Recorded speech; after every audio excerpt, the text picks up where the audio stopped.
কে বুঝিবে তোমার ভেদ মাওলা,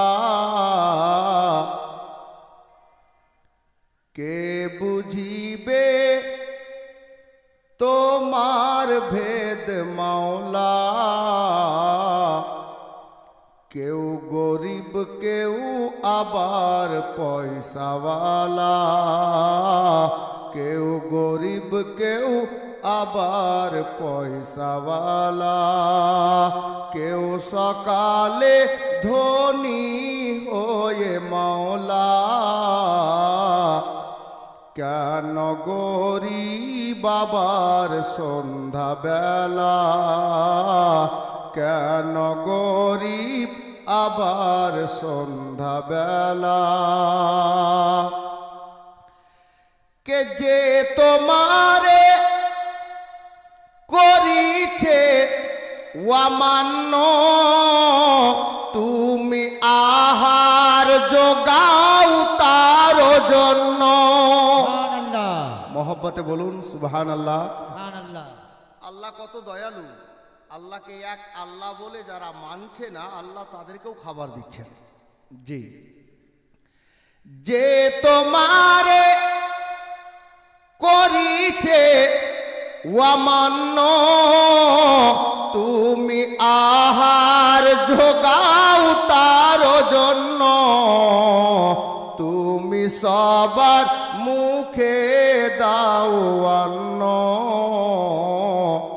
কি কাফের কি তোমার মাননেওয়ালা, কি কাফের কি তোমার মাননেওয়ালা। কে বুঝিবে তোমার ভেদ মাওলা, কেউ গরিব কেউ আবার পয়সাওয়ালা, কেউ গরিব কেউ আবার পয়সাওয়ালা। কিছু লোকের ব্যবহার চরিত্র দেখে শায়ের লিখছেন, সবার না, কিছু লোকের। তুমি মানবকে সৃষ্টি করিয়া এক আসনে দিয়েছ রাখিয়া, আজকে ধনী গরিবকে দেখিয়া, আজকে ধনী গরিবকে দেখিয়া।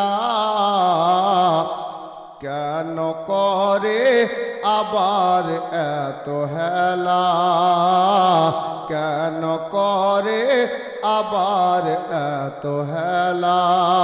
কে বুঝিবে তোমার ভেদ মাওলা, কেউ গরিব কেউ আবার পয়সাওয়ালা। দুনিয়া একদিন ফানা হবে, সব পানি পানি হয়ে যাবে, যার জন্য শায়ের লিখেছেন মাওলা এই জগৎকে আজব তুমি ঢঙ্গে সৃষ্টি করো নানা রূপ রঙ্গে, সৃষ্টি করে আবার একই সঙ্গে ভাঙবে তুমি সোনার ভব মেলা, ভাঙবে তুমি সোনার ভব মেলা। কে বুঝিবে তোমার ভেদ মাওলা, কেউ গরিব কেউ আবার পয়সাওয়ালা, কেউ সকালে ধনী হয়ে মাওলা, কেন গরিব আবার সন্ধ্যা বেলা, কেন গরিব আবার সন্ধ্যা বেলা। সাল্লাল্লাহু আলাইহি ওয়াসাল্লাম। এটা